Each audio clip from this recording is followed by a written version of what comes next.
précède. Et les suites que lui a donné le CNRS, c'est un dispositif qui a été inventé dans le cadre d'une fédération de recherche en archéologie. Et c'est pourquoi l'essentiel de la présentation sera marqué par l'archéologie d'un point de vue disciplinaire. Mais c'est un dispositif qui a une vocation qui soit un petit peu plus universelle que ça. J'essaierai de finir sur cette ouverture-là. Alors l'archéo, c'est une discipline qui a un certain nombre de particularités.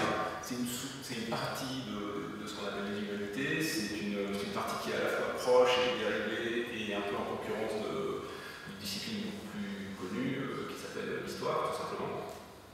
Et la particularité de l'archéologie par rapport à ça, c'est qu'elle est fondée sur l'étude d'éléments matériels, d'éléments qui sont issus du terrain. C'est la revendication de la preuve en archéologie, c'est une revendication d'objectivité du terrain. Et paradoxalement, on verra dans un instant que ce terrain, l'expérience de ce terrain, à la différence de la plupart des autres disciplines scientifiques, l'expérience de ce terrain n'est pas reproductible. C'est-à-dire que la donnée qui va être issue du terrain, on ne va pas pouvoir la renouveler une autre fois par une équipe concurrente ou quelque chose comme ça. Et donc, tout de suite, on va se poser des questions de représentation. On en a parlé à plusieurs reprises, y compris cet après-midi. C'est-à-dire que scientifiquement, l'archéologue va devoir représenter les données qu'il ressort du terrain pour pouvoir les conserver, les transmettre. De ce fait, depuis un siècle et demi à peu près, des méthodologies très rigoureuses ont essayé d'être mises en place. Je passe sur le risque qu'a évoqué ce matin Cédric Matthews dans une autre discipline qui est celui de la projection dans son objet d'étude. Il est évident dès l'instant qu'on parle d'histoire, d'archéologie, de culture, etc., ce risque de projection est sans doute encore plus élevé qu'en biologie. J'essaierai de finir tout à l'heure pour vous montrer quel rapport ça a avec la question des big data, avec la question éventuellement de l'intelligence artificielle par la participation du public à une discipline scientifique. Donc qu'est-ce que ça veut dire le lien avec la matérialité? C'est à la fois très simple et très compliqué, comme dirait le capitaine Haddock. En haut à droite, vous avez un exemple, et un exemple encore très favorable de ce qu'on trouve en général dans une fouille archéologique.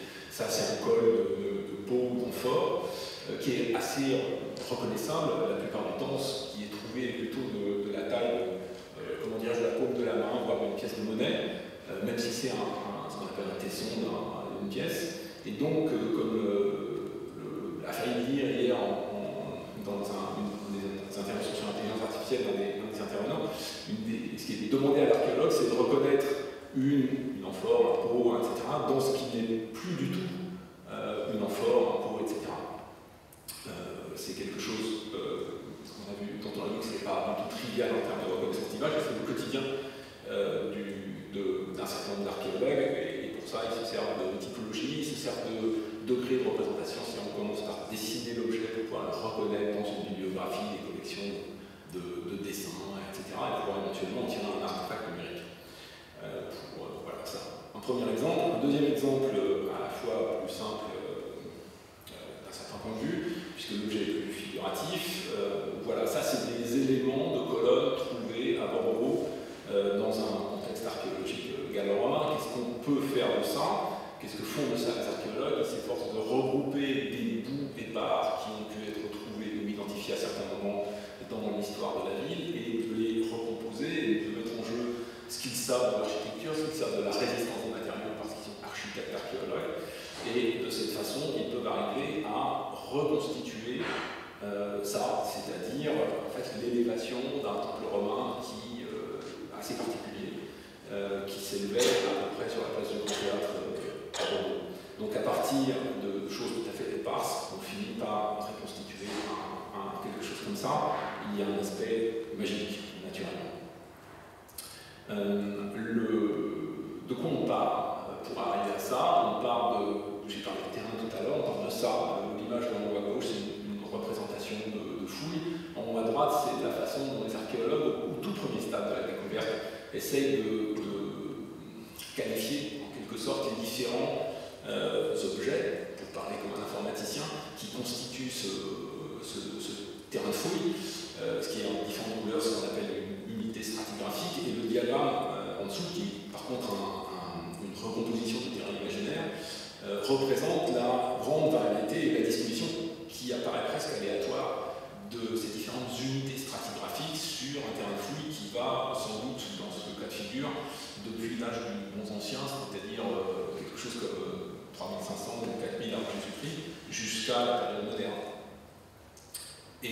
c'est cette complexité qui va être mise en forme, qui va être mise en représentation à travers une opération réellement d'abstraction qui va constituer ce qu'on appelle la matrice de Harris que vous avez sur la droite de l'écran, qui sont, vous reconnaissez, si vous arrivez à les distinguer, absolument tous les numéros de toutes les unités stratigraphiques qui sont sur le petit diagramme de gauche, qui sont mises dans une linéarité, dans une organisation, qui est en fait une organisation à la fois topographique et chronologique. En archéologie, on lit le terrain depuis le plus récent, qui est la surface, jusqu'au plus ancien, qui est le plus proche du sol naturel. Et donc cette abstraction de la matrice de Harris est tout à fait essentielle parce qu'elle est la mise en ordre chronologique des artefacts, des vestiges qui vont être découverts dans le sol, et c'est comme ça qu'on arrive à dater un certain nombre de choses. Donc on a, dans les premiers exemples que j'ai montrés là, la mise en représentation, la mise en abstraction d'une donnée qui est au départ quelque chose dont la matérialité et la force de sa preuve. Mais on voit qu'on en sort relativement vite, on est contraint d'en sortir relativement vite. Voilà un autre type de représentation. J'ai placé cette diapo ici parce qu'il vient avant la diapo d'après, d'un point de vue dans l'ordre de la chaîne scientifique de l'archéologie.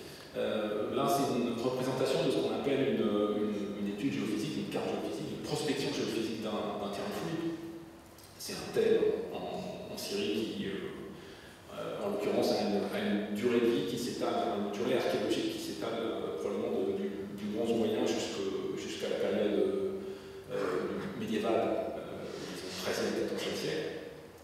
Et cette carte elle est constituée à base d'opérations de résonance magnétique, c'est-à-dire qu'on envoie du courant, de l'électricité, du magnétisme dans le sol.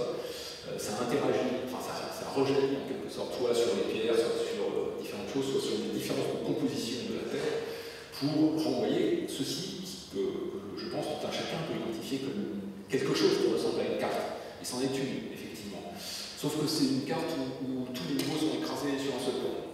Et cette carte, elle est constituée non pas directement par la machine, donc c'est pas directement une boîte noire, mais ça y ressemble de très très près, puisque la machine renvoie un certain nombre d'éléments de signaux qui sont retraités par des algorithmes qui sont en partie automatiques et en partie commandés par le géophysicien pour fournir cette carte, mais qui en elle-même n'est pas interprétable par vous, moi ou le commun des mortels. Pour comprendre ce que signifie cette carte, il faut avoir une idée, pour le coup, archéologique de ce qui peut exister effectivement dans le sous-sol de ce thème. Et ça, c'est l'archéologue, j'ai une idée, parce qu'il a une culture de ce site particulier, parce qu'il a fait des prospections de surface, parce qu'il a réuni autour de cet objet d'étude toute une série d'informations qui vont nous permettre de le qualifier et de pouvoir, dans le meilleur des cas, séparer ce qui correspond à une période, par exemple ici gallo-romaine, à une période, paléo-chrétienne ou des périodes médiévales, voire des périodes plus anciennes.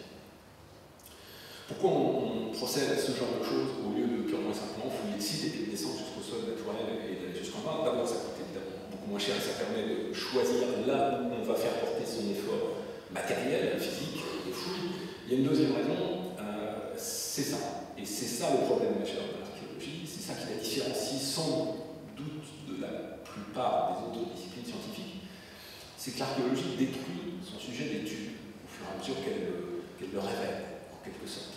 C'est-à-dire qu'on n'est même pas dans une logique comme celle du synchrotron qui va avoir quelques nanosecondes d'existence d'une particule ou quelque chose comme ça, mais on peut dans le synchrotron renouveler l'expérience et donc essayer de revoir cette particule. Dans l'archéologie, on descend, et une fois qu'on est complètement descendu, il n'y a plus rien.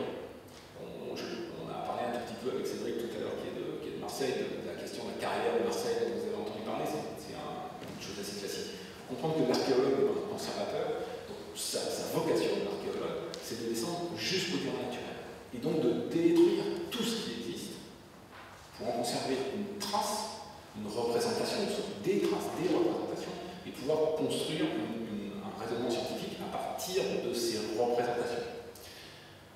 Et donc, l'expérience scientifique elle-même, elle est faite une fois, et pas deux. On verra tout à l'heure qu'un des enjeux comment dirais-je, du numérique aujourd'hui, c'est précisément d'être capable de réinterpréter ce qui a pu être fouillé il y a un siècle ou un siècle et demi avec des méthodes qui n'étaient pas du tout celles d'aujourd'hui, ni d'un point de vue technique, ni d'un point de vue méthodologique. Évidemment, le numérique fait quelque chose, il y a une discipline qui travaille sur celle-là. Comme partout, elle permet de dématérialiser. De dématérialiser, dans notre cas, dans le cas des archéologues, qu'est-ce que ça veut dire? Ça veut dire qu'il y a un effet direct, évidemment, sur la légitimité de la preuve.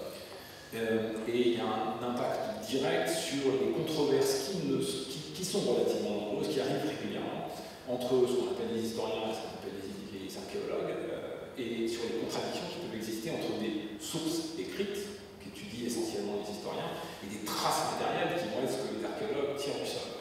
Et les unes et les autres ne disent pas forcément toujours la même chose. Elles sont, Dieu merci, souvent complémentaires, elles sont parfois opposées, pour des raisons, comment dirais-je, qu'on peut comprendre, qui est qu'une source écrite n'est pas une source objective, ou plus exactement.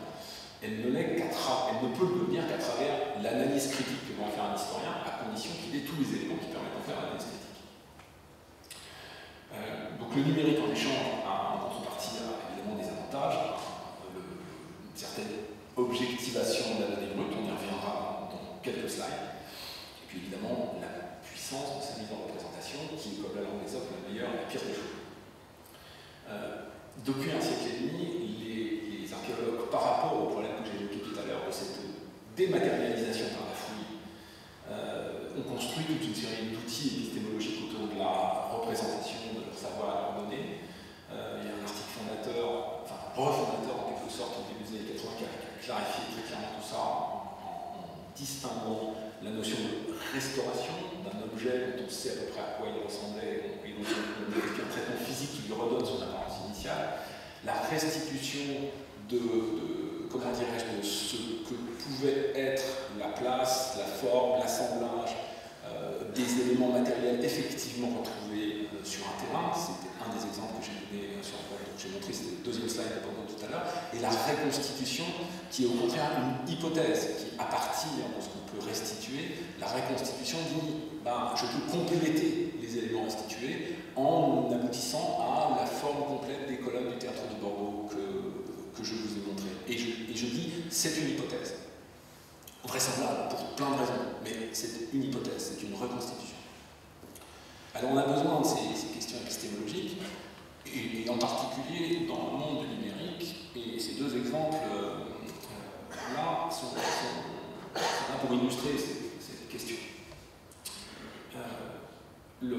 L'image de gauche, qui ressemble qui a le goût, qui a la saveur, qui a la couleur d'une aquarelle du XVIIIe siècle, c'est Pompéi, à peu près au moment de cette découverte. En réalité, c'est le mapping d'une aquarelle du XVIIIe siècle sur un modèle 3D, massivement 3D, qui a été réalisé en début des années 2010 par une double équipe de l'ENS associant des informaticiens et des archéologues qui bossent sur une villa qu'on appelle la Villa Diomède à Pompéi. Et donc il y a eu la constitution d'un modèle 3D, et puis il y a eu la tentative de mapper ce modèle 3D, c'est-à-dire de faire coïncider ce modèle 3D avec ce qui était représenté sur l'aquarelle. Il y avait un double enjeu scientifique. Le premier était de tout simplement savoir si c'était possible, est-ce qu'on allait y arriver, est-ce que ça allait y arriver. Et puis il y avait un deuxième enjeu qui était de se dire, est-ce que les aquarelles qui ont été faites à un moment où la pensée scientifique, du point de vue du scientifique moderne, n'était pas ce qu'elle est aujourd'hui, est-ce que ces aquarelles peuvent effectivement être des objets d'étude de l'apparence qu'avait le terrain à l'époque? Parce que des aquarelles, il n'y en a pas eu une seule, il y en a eu beaucoup naturellement. Et donc cet objet, que je ne sais pas très bien qualifier, qui est livré de vous, est là pour témoigner du fait que, en prenant un certain nombre de précautions, sans doute, les aquarelles de l'époque peuvent être effectivement un moyen de comprendre comment était le site à l'époque, et donc, connaissant l'état du site aujourd'hui, de pouvoir émettre des hypothèses sur son évolution, et donc, ayant fait des hypothèses sur son évolution, d'émettre d'autres hypothèses sur ce qui a pu se passer avant sa découverte. La deuxième image, c'est encore plus intéressant parce que là, on bascule ici, on était dans le monde de la science, et la deuxième image, on bascule dans le monde de la médiation. Vous avez peut-être reconnu par certaines images ce qu'on appelle la caverne du Pont d'Arc, qui est donc l'espace de restitution de la grotte Chauvet. Et on a eu là un mariage assez extraordinaire de la technologie et de l'art. Je m'explique, la grotte Chauvet a fait l'objet d'une numérisation massive, donc au sens où on verra dans un instant, avec une précision entre millimétrique et centimétrique sur l'ensemble de la grotte. Ça a permis de construire un modèle 3D complet et extrêmement détaillé des formes de la grotte, mais aussi des représentations culturelles qui figuraient. Et ce modèle a, lui, ensuite été transformé pour pouvoir déformer, pour pouvoir, comment dirais-je, précisément transformer une grotte plutôt oblongue, en forme de banane, en quelque sorte, et en un parcours touristique serpentin, susceptible de s'inscrire dans un polygone relativement vaste et tout de même limité. Premier effet technologique, et donc à partir de ce modèle déformé, a été construit un véritable béton numérique par je crois que c'est Vinci qui a piloté l'opération, un béton numérique. Et sur ce béton numérique, c'est pas tout ça, on avait la forme de la grotte, mais la grotte elle est extraordinaire par une peinture, pas par sa forme. Et donc il s'agit de peinture de gravure. Et donc il s'agissait de reproduire ça. Alors évidemment, on aurait pu faire un mapping, on aurait pu faire un robot qui projette, etc. Les gens qui ont inventé l'espace de restitution se sont dit non, on va faire autre chose. Ils ont demandé à des artistes de venir redessiner les motifs des grottes. Alors les artistes avaient pour s'aider dans cette tâche précisément une projection du dessin à l'endroit exact de la grotte où il avait été. Et vous voyez que moi-même je ne peux pas dans les termes, je dis à l'endroit exact de la grotte. Alors là je parle de la grotte transformée, je parle du serpent du béton numérique. Donc moi-même je suis en train de me mélanger les crayons, si je veux dire. Et donc notre artiste, nos artistes, puisqu'il y en a été plusieurs, leur défi était de se comporter en artiste et non pas juste décalquer le mapping pour faire comme si. Leur défi était de retrouver un geste artistique pour essayer de retrouver au-delà de la reproduction quelque chose de l'ordre du sensible dans la transposition, la transcription sur ce bouton numérique de la grotte de ce que pouvait être, de ce que pouvait avoir été le geste, donc quelque part un double intention des artistes de moins 36 000 avant Jésus-Christ qui avaient réalisé cette œuvre d'art. Donc on est comment dirais-je, cette fois-ci dans le monde de la médiation, on est littéralement dans la création d'une représentation à plusieurs niveaux et de quelque chose qui encore n'est ni vrai ni beau, mais ni vrai ni faux, pardon, mais vécu, comme disait Manon. Alors cette notion de ni vrai ni faux, elle est d'autant plus importante pour les archéologues qu'en France, en tout cas, on a un précédent extrêmement fort qui est la représentation imaginaire de la Gaule qui s'est forgée dans la deuxième moitié du XIXe siècle. Et cette communauté imaginaire, qui est un terme que j'emprunte à Benedict Anderson, elle est tellement forte, elle a été forgée de façon tellement, elle s'est inscrite de façon tellement profonde dans l'imaginaire collectif. Cette représentation qui est symbolisée ici par la statue de Vercingétorix à Alésia, qui date dans les années 1860, et dont on sait aujourd'hui que si bien sûr la bataille d'Alésia a eu lieu à Alésia, Vercingétorix ressemblait en tout cas absolument pas à ça, absolument pas à cette image-là. On sait que ces nouvelles connaissances que l'archéologie a permis d'accumuler depuis 30 ans sur la Gaule pré-romaine et romaine, elles commencent à se faire jour dans l'histoire, de la génération après. Mais par contre, dans l'imaginaire politique, dans l'imaginaire de Monsieur Tout-le-Monde, etc., est encore complètement puissante face à la force de ce qu'on appelle le récit national. Donc la question du rapport avec la représentation ni vraie ni fausse, elle est pour les archéologues extrêmement sensible. Je reviens à la partie 3D. On a un autre exemple de grotte, et donc qu'est-ce que le numérique fait à peut permettre de faire à l'archéologie aujourd'hui. Ça sont les différentes étapes, donc les différents niveaux de représentation successifs. Je ne parle pas du tout avec un langage informaticien, je ne suis pas du tout, donc j'espère que les vrais spécialistes d'intelligence artificielle, de traitement informatique dans la salle ne parlent pas. Et donc je parle avec mon langage. Donc les étapes successives de constitution d'un maillage 3D, d'un plan de projection pour aboutir à une orthophotographie qui est donc une représentation, comment dirais-je, fidèle, mais passée par une succession de filtres de ces grottes, donne un nouvel objet d'étude à l'archéologie. Et ce nouvel objet d'étude, il se manifeste de plus en plus généralement sur le terrain. J'ai montré tout à l'heure une image très simple, visuellement parlant, de géophysique. On a ici ce que les nouvelles méthodes de scan 3D massif, de numérisation exhaustive, sont capables de faire sur un terrain archéologique en quelques heures, là où il y a quelques années, il fallait à un topographe plusieurs semaines de travail pour aboutir à quelque chose qui n'était absolument pas aussi précis, mais qui était, comment dirais-je, un ensemble de points permettant de se repérer sur le site, qui ensuite était complété par du dessin manuscrit. Allons encore un peu plus loin, on a parlé, et ce matin et hier, de révéler l'invisible, ce qui est d'ailleurs un des slogans de la grotte Chauvet, enfin de l'espace de restitution du Pont d'Arc. On a ici quelque chose qui est de l'ordre de la découverte inattendue. Un système radar particulier qu'on appelle le LIDAR qui permet de scanner en 3D en quelque sorte le profil d'un terrain à travers une forêt à partir d'un drone. Elle a été mise en œuvre sur la forêt de Sénart, près de Paris, donc, pour trouver des traces de la Première Guerre mondiale, je crois, quelque chose comme ça. Et à la suite de plusieurs traitements successifs, et in fine un traitement dit géostatistique, donc un traitement que j'appelle dans mon langage de monsieur tout le monde, radicalement artificiel, avec des données de relief, a permis de faire apparaître quelque chose que les gens qui l'ont vu sont allés ensuite sur le terrain pour essayer de retrouver, quelque chose qui n'est pas visible sur le terrain. Un délinéament qu'on voit assez nettement sur cette image qui évoque sans doute un parcellaire médiéval. Mais sauf à faire des fouilles, ce qui n'a pas encore été fait, les archéologues n'en savent pas plus, parce que quand on va sur le terrain, dans la forêt, à l'endroit précis qui est repéré par cet outil, on ne voit rien du tout.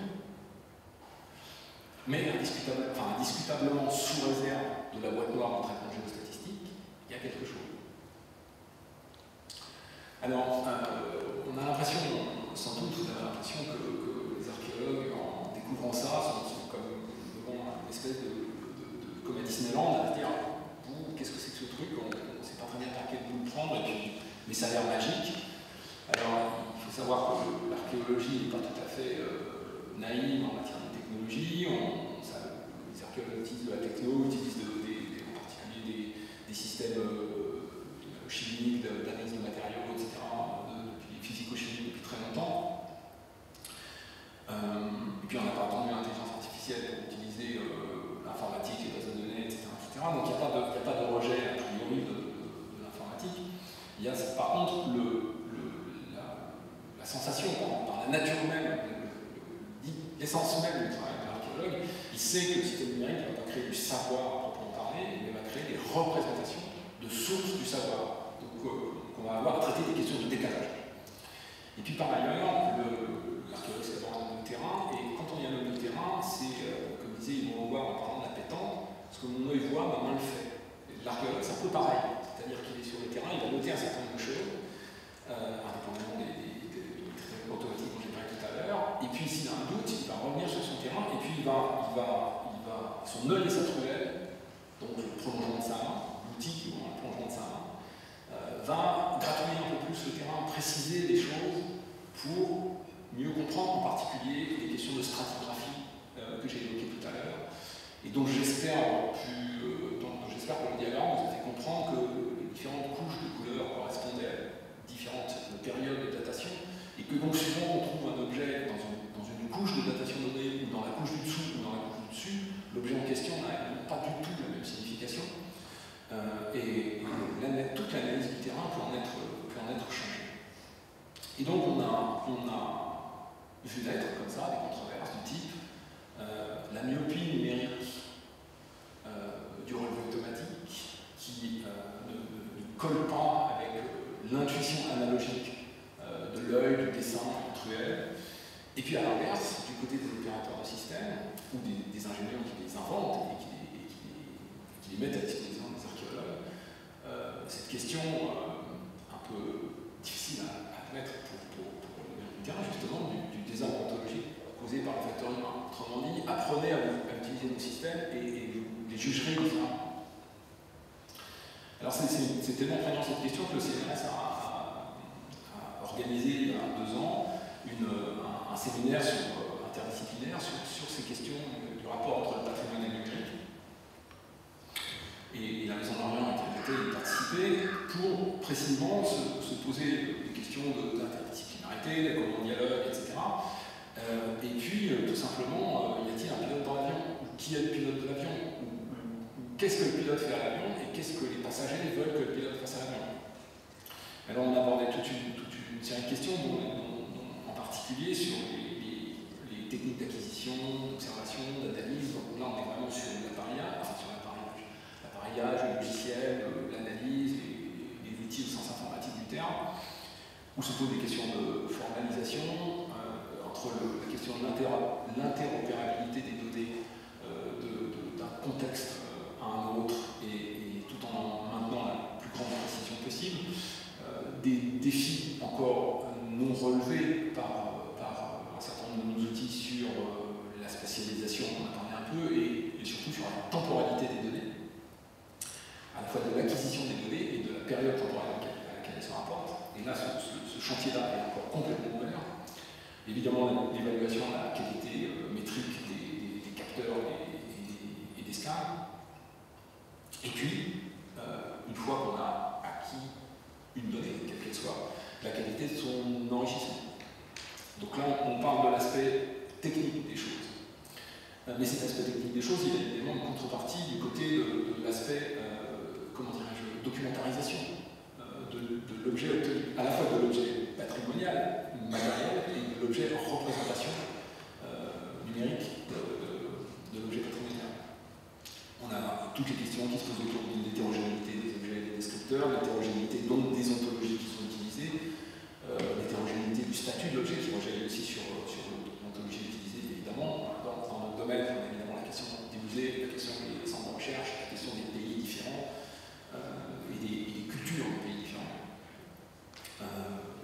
La question de la qualification des données de masse, autrement dit, comment on fait pour traiter des corpus qui assemblent des millions de données. On a déjà abordé un tout petit peu cette question dans des contextes complètement différents comme celui de Netflix, mais on y reviendra tout à l'heure. Et puis la question de l'ouverture des données en question, dont on va voir qu'elle est assez intimement liée à la question de la qualification naturellement. Alors j'ai piqué le terme hydrooptif à Cédric tout à l'heure parce que j'ai trouvé ça très beau et ça correspondait effectivement à cette notion qu'il a explicitée tout à l'heure dans sa présentation, correspond à quelque chose qui est apparu très fortement sur la nécessité non seulement d'enrichir, mais de rendre les mondes techniques et archéologiques bienveillants l'un envers l'autre en quelque sorte. Donc sont ressentis d'une notion de 6 dimensions au lieu de 3. Donc en ajoutant le temps, en ajoutant le contexte à la fois de la découverte et de la captation, et évidemment des questions de métrologie qui sont essentielles pour pouvoir reproduire une partie de l'expérience, en tout cas pour pouvoir faire rejouer les jeux de données sur des matériaux qui ont servi à les acquérir ou à les reproduire une première fois. La notion de l'épidonnée, qui est un terme qui est sorti comme ça dans l'échange, c'est la question qui déborde, qui va un peu plus loin que la question de la métadonnée, c'est la question de l'aura de ces objets d'études numériques ou matériels qui étaient au centre de la discussion. Cette aura dont la vocation est de reproduire le parcours d'interprétation d'une donnée, d'un ensemble de données, d'une masse de données. Qui dit parcours d'interprétation dit aussi bien sûr parcours de controverse, et il s'agit d'avoir la mémoire de ce qui se passe entre le moment où la donnée est découverte, traitée, captée, transformée, représentée, etc., etc. Donc on passe d'une logique de classique de stock descriptif, j'ai une donnée, je la tag, je l'étiquette, à une logique de flux interprétatif, donc une logique de flux, qui dit flux continu, interprétatif continu. Susceptible d'évolution, de transformation, de retour en arrière, etc., etc. Et donc la question classique dans un système comme celui-là, interaction homme-machine, comment on fait? Et comment aujourd'hui les archéologues essaient de se sortir de cet entonnoir. Le premier aspect, c'est à la fois l'ouverture et la publication de données en tant que telles, ce qui est pour le coup, dans notre discipline, une nouveauté. D'une part, j'en ai parlé tout à l'heure, numérisation du 19e siècle, océanisation évidemment, et sans doute à un moment donné, crowdsourcing pour compléter l'océanisation ou la corriger, ou en tout cas faire en sorte que les corpus manuscrits deviennent des corpus scientifiques opérants par les systèmes auxquels on est habitué maintenant. Et d'autre part, découpler la publication des données à proprement parler de la publication d'analyses scientifiques, ce qui là encore ne correspond pas du tout à ce qui a été la pratique, jusqu'à une encore très récente, où les données étaient publiées en annexe d'un article analytique sur un site, un moment, une découverte, quelque chose comme ça. Et donc une partie des données était publiée en annexe de cet article analytique. On parle maintenant de déposer la totalité des données sur une archive ouverte de type unanime, sur une archive interopérable, qualifiée, etc. De façon à ce que la communauté des archéologues puisse produire ces analyses et non pas seulement l'analyse du découvreur ou de l'opérateur du site. C'est un véritable retournement de la chaîne opératoire scientifique dans notre discipline. Sur Pierre, 5 minutes. Oui. Donc je viens aux questions collaboratives, précisément, avec un premier exemple qui vient de Nanterre, d'Arscan, où là on est à l'intérieur du milieu universitaire, où un relevé 3D doit être indexé, un quantité relativement massive de données doit être indexée, et où les enseignants-chercheurs de Nanterre transforment l'enseignement en un processus de formation par le faire. C'est-à-dire, c'est la recherche qui devient le vecteur de l'enseignement. Et ce sont les étudiants qui étiquettent, archivent, complètent de façon collaborative l'abstract numérique qui leur a été mis à disposition. Un autre aspect collaboratif, c'est celui de mettre à disposition sur le web des modèles 3D de terrain, mais comme je l'ai dit tout à l'heure, l'acquisition massive étant maintenant beaucoup plus facile, on peut modéliser en 3D la totalité des couches d'un terrain, c'est-à-dire pas seulement l'aspect final ou l'aspect qui, pour une raison ou pour une autre, généralement politique, va primer dans l'imaginaire d'un décideur ou dans l'imaginaire tout à l'heure dans son commentaire. Il s'agit de pouvoir faire intervenir à la fois une communauté globale, une communauté locale qui va être attachée à un territoire particulier, et même un individu qui va vouloir vivre une expérience. Parce que quand on parle de l'amateur, on parle de plusieurs choses radicalement différentes. L'amateur, ça n'existe pas. Enfin, de notre point de vue. Voilà. De notre point de vue. L'amateur, c'est un continuum de public. C'est quelqu'un qui va être un amateur très occasionnel, c'est quelqu'un qui va être attaché à un site particulier, c'est quelqu'un qui voudra vivre une expérience scientifique, une expérience tout simplement, un moment de sa vie. C'est quelqu'un qui veut participer à la science, c'est l'étudiant amateur de professionnalisation. Tout ça, ce sont des couches, une espèce d'oignon de la connaissance. Et on reviendra à ces questions de couches dans un instant. Mais un amateur, c'est aussi pour les archéologues un danger. Pour une bonne partie des archéologues, des professionnels de la profession, comme disait, je ne sais pas qui, mais vous le savez forcément, vous, c'est un danger. L'amateur est un danger. Il est d'autant plus un danger que le drone va permettre de démultiplier la capacité pour les individus monsieur tout le monde, d'identifier un site archéologique et donc d'aller faire un tour, gratouiller, faire ce qu'il veut, etc. Or, j'ai pas besoin, je vous ai expliqué tout à l'heure qu'on fait un trou dans un site archéologique, on le détruit. Donc les archéologues professionnels disent ah, ça va pas du tout. Et puis on a le fantasme, la pulsion de la découverte, etc. Et cet article scientifique illustré par qui vous savez, il était consacré au fait qu'une archéologue américaine, qui n'a pas vraiment la cote dans le milieu, d'un point de vue scientifique, s'entend, a réussi à lever $1 million pour, grosso modo, réinventer Google Earth dans une logique de, comment dirais-je, d'indexation collaborative d'images satellites. Sans contrôle, sans comment dirais-je, question éthique sur qu'est-ce que devient un site archéologique une fois qu'il est repéré et que le monde entier sait qu'à tel endroit, tiens, dans la vallée des rois, il y a des tombes que personne n'a retrouvé, ou quelque chose comme ça. Je n'ai pas besoin de vous faire un dessin, ça pose vraiment beaucoup de problèmes. Donc vous avez un certain nombre d'archéologues qui pensent que ces gens-là, c'est simplement des brigands, il faut les mettre en prison, ou leur interdire d'intervenir, etc. On a à trouver les pixels, on est parti à peu près de l'inverse, et je pense que c'est ça que Vincent attend avec impatience, donc il me reste 2 minutes et 48 secondes pour vous en parler, mais je suis là pour ça. Donc trouver les pixels, qu'est-ce que c'est? C'est une espèce de processus qui au départ est parti de quelque chose d'assez basique, il faut bien le dire, d'assez simple. On cherchait simplement un moyen d'utiliser la numérique pour faire la médiation de l'archéologie et des métiers de l'archéologie quand même. C'est-à-dire on est parti d'une idée justement anti-Indiana Jones en quelque sorte. Donc on a commencé à faire des jeux. Alors ça c'est un jeu sur tablette qui a été fait avec la collaboration de Pascal Arnaud, qui est le grand spécialiste du commerce en Méditerranée, du commerce antique en Méditerranée. Et on a fait un certain nombre de choses comme ça. Puis on s'est rapproché d'une communauté dont certains d'entre vous ont sans doute entendu parler, qui est Muséomix. Et là on est toujours dans la médiation, mais on franchit un pas et on rentre vraiment dans la co-construction de quelque chose. Muséomix, c'est le musée créé par ses visiteurs. Autrement dit, le musée hacké par ses visiteurs. Autrement dit, vous invitez 150 personnes à venir pendant 3 jours faire absolument ce qu'ils veulent. Là, en l'occurrence, c'est dans un musée d'archéologie à Vesoul, près de Clermont-Ferrand, qui est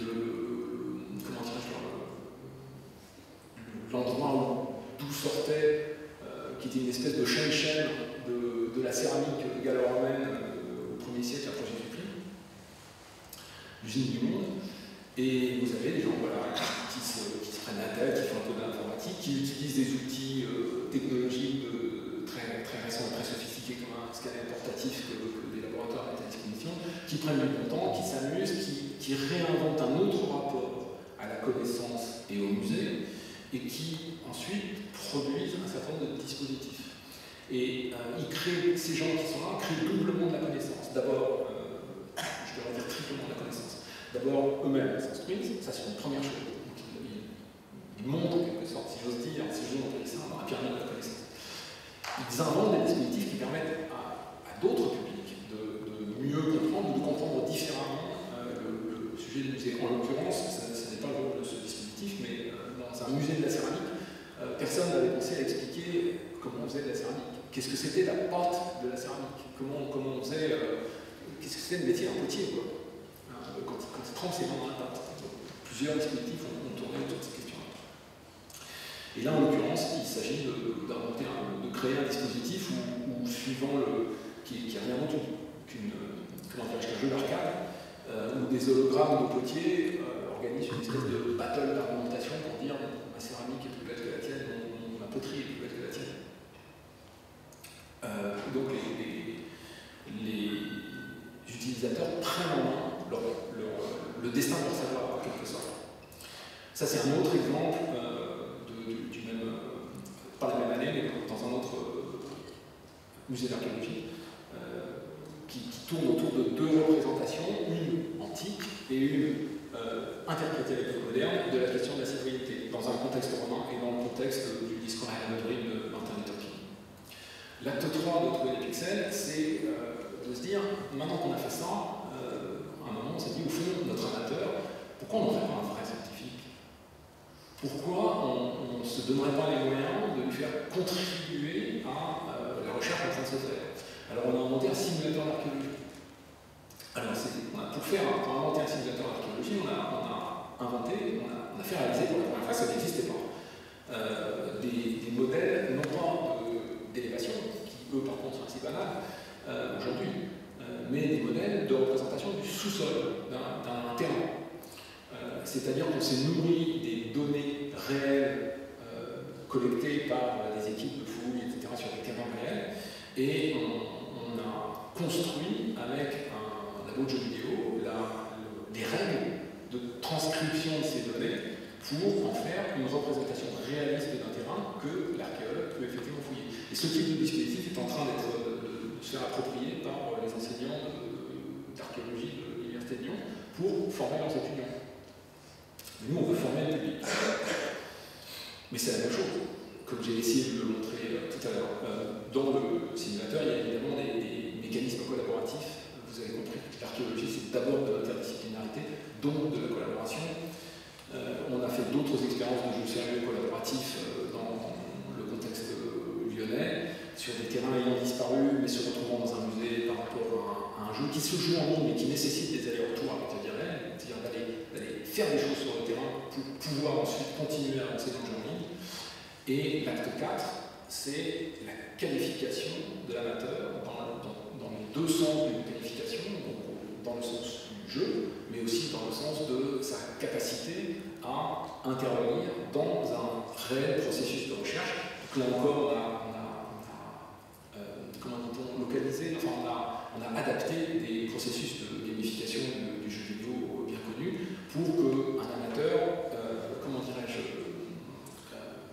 faisant l'expérience de l'archéologie dans des endroits différents, dans des disciplines différentes, puisse se voir attribuer un certain nombre de points de compétences et ensuite être qualifié pour intervenir dans des opérations de recherche qui font de lui non seulement un amateur citoyen, mais un chercheur. Dans un cycle, dans un vrai cycle, c'est-à-dire où l'opérateur de la connaissance, il met une impulsion, il met une aptitude, il met à disposition un certain nombre de choses, mais il donne la possibilité à l'amateur de contribuer à l'existence de la donnée scientifique, de contribuer à la structurer, et ce qui est en tout petit, presque en tout petit, en tout cas pas dans un truc de couleur, qui est le fait qu'on envisage de le faire à travers une société coopérative d'intérêt collectif, une SIC, et non pas à travers une start-up de médiation ou quelque chose comme ça.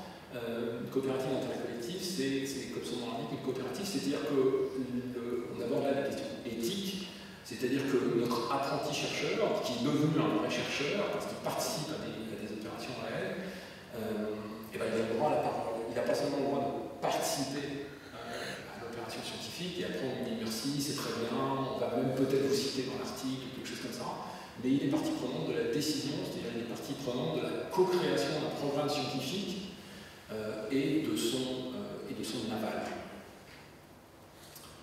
J'ai débordé beaucoup, je suis désolé, comme d'habitude. Ça va. Mais je vous remercie. Merci.